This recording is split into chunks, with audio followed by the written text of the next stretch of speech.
మాజీ ముఖ్యమంత్రి కేసీఆర్ గారికి మరియు మా వర్కింగ్ ప్రెసిడెంట్ కేటీఆర్ గారికి మరి ఎంతో సహకారం చేసిన పెద్దలు హరీష్ అన్న గారికి మనస్ఫూర్తిగా మా పార్లమెంట్ సెగ్మెంట్లో ఉన్న ప్రజలందరి తరపున మా కార్యకర్తల తరపున కూడా మనస్ఫూర్తిగా పార్టీ అధిష్టానానికి కూడా ధన్యవాదాలు తెలియపరుస్తూ ఉన్నాను. ఖచ్చితంగా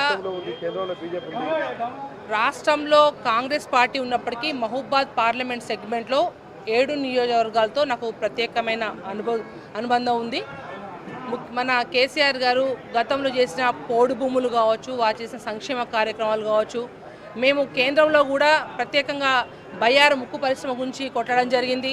బీఆర్ఎస్ పార్టీ కొట్లాట చేసిన తర్వాతనే ఇవాళ ఏదైతే ములుగులో గిరిజన యూనివర్సిటీ కూడా ఇవాళ కేంద్రాన్ని ఇవాళ ప్రత్యేకంగా ఒత్తిడి పెట్టిన తర్వాతనే మా ఎంపీలు అందరూ కలిసి కొట్లాడిన తర్వాతనే వాళ్ళ గిరిజన యూనివర్సిటీ కూడా రావడం జరిగింది. ఏదైతే ప్రత్యేకంగా రాయగిరి నుంచి కూడా భద్రాచలం కొత్తగూడెం వరకు కూడా ఏదైతే 4 లేన్ రోడ్ ఉందో ఆ రోడ్డు కూడా ప్రత్యేకంగా కూడా మీ అందరం ఎంపీలము నేను మన కేసీఆర్ గారు అందరి యొక్క చొరవతో కూడా ఆ రోడ్లు కూడా తీసుకోవడం జరిగింది. దాని టెండర్ కూడా అన్ని పూర్తయినాయి. దాంతోపాటు ఇవాళ భద్రాచలం బ్రిడ్జి పనులు కూడా త్వరగా అన్ని కూడా పూర్తి చేస్తూ ఉన్నాం. ఏదో ఉన్నా ప్రత్యేకంగా మహబూబాద్ పార్లమెంట్ సెగ్మెంట్ ఏ పరిస్థితి ఉన్నప్పటికీ ఇప్పటికే ప్రజలందరూ కూడా కాంగ్రెస్ పార్టీకి ఓటేసి ఇప్పటికే చాలా పొరపాటు చేసాం, తప్పైందని చెప్పేసి ఇప్పుడే అనుకుంటాం. చర్చ ఆల్రెడీ స్టార్ట్ అయింది.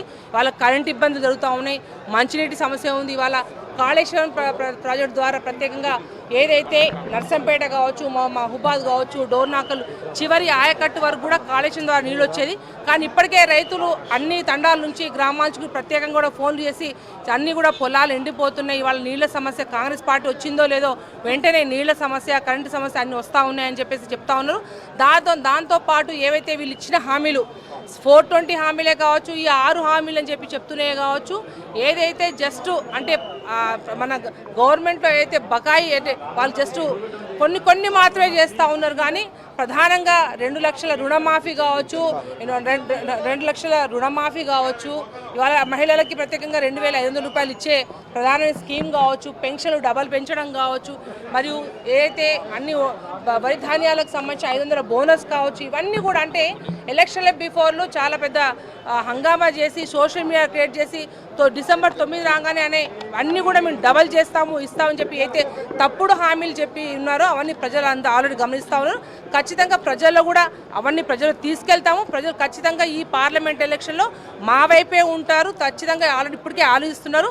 మహబూబాద్ పార్లమెంట్ సెగ్మెంట్ ఖచ్చితంగా మేము గెలవబోతున్నాం. భద్రాచలం ఎమ్మెల్యే గారు గత 3 రోజుల నుంచి కూడా వారి యొక్క ఎంబీబీఎస్ సంబంధించి చదువుకున్నప్పుడు ఉన్న వాళ్ళ మిత్రులందరితో కూడా వారు క్యాంప్లో ఉన్నారు. వారు నిన్న రాత్రి కూడా మాట్లాడడం జరిగింది. వారు ఇవాళ అనుకోకుండా ఆరోగ్యం బాగాలేక రాలేదని ఏదో చెప్పడం జరిగింది. ఏది ఉన్నప్పటికీ ఎందుకంటే ఇవాళ పార్టీ ఆయన గౌరవించి ఇవాళ కాంగ్రెస్లో ఆయన ఇంతకుముందు పొంగులేటి గారితో పోవడం జరిగింది. పోయినా అక్కడ పోవడం వీరే గారికి సీట్ ఇచ్చిండ్రు. కానీ ఇవాళ బీఆర్ఎస్ పార్టీలో ఉన్నందునే ప్రత్యేకంగా ఇవాళ ఎమ్మెల్యే కాగలిగినట్టే బికాజ్ ఆఫ్ బీఆర్ఎస్ పార్టీ. అదొకటి వారు గుర్తుంచుకుంటే చాలా సంతోషం. ఆయన ఏ పరిణామప్పుడు ఉన్నప్పుడు కూడా డాక్టర్ గారు ఆయన ఎక్కడ వెళ్ళాడు. కార్యకర్తలందరూ కూడా బీఆర్ఎస్ పార్టీ వెంటే ఉన్నారు.